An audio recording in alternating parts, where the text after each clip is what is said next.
U.S. President Joe Biden made the stunning decision to exit the presidential race from behind a screen, choosing to drop the news online. 3 days later, in an Oval Office speech that was at times hopeful, at times determined, and at times wistful, he explained why.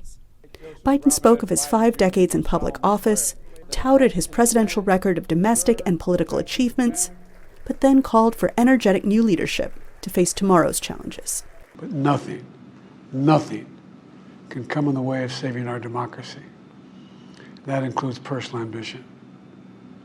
So I've decided the best way forward is to pass the torch to a new generation. That's the best way to unite our nation. You know, there is a time and a place for long years of experience in public life. There's also a time and a place for new voices, fresh voices, yes, younger voices.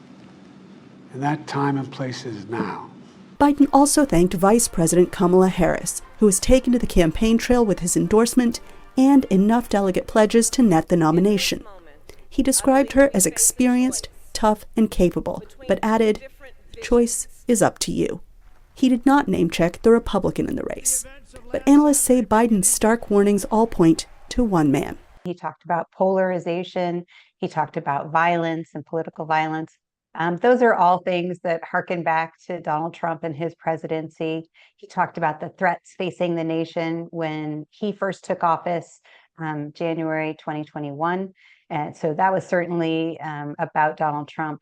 But yeah, this wasn't a place for him to talk about Donald Trump. It wasn't a place for him to give a campaign speech. The president said his job will now focus on domestic challenges like civil rights and voter freedom, gun safety reforms, the quest to end cancer, and Supreme Court reform.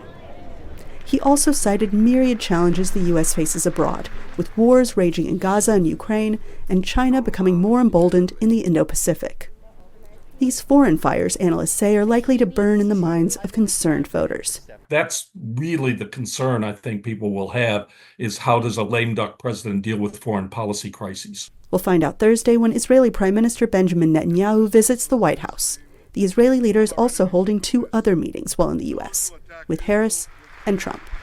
But for the final act of this presidency, Biden remains the protagonist on America's biggest stage. He's like an athlete that is going to make the Hall of Fame and is retiring and, gets the cheers from the crowds, finally, for a long 50-year tremendous career. Biden clearly understood that this address would be a dramatic peak. So he used his final words to break the fourth wall with a message as old as America. The great thing about America is here, kings and dictators do not rule, the people do. History is in your hands. The power is in your hands. The idea of America lies in your hands. Anita Powell, VOA News, Washington.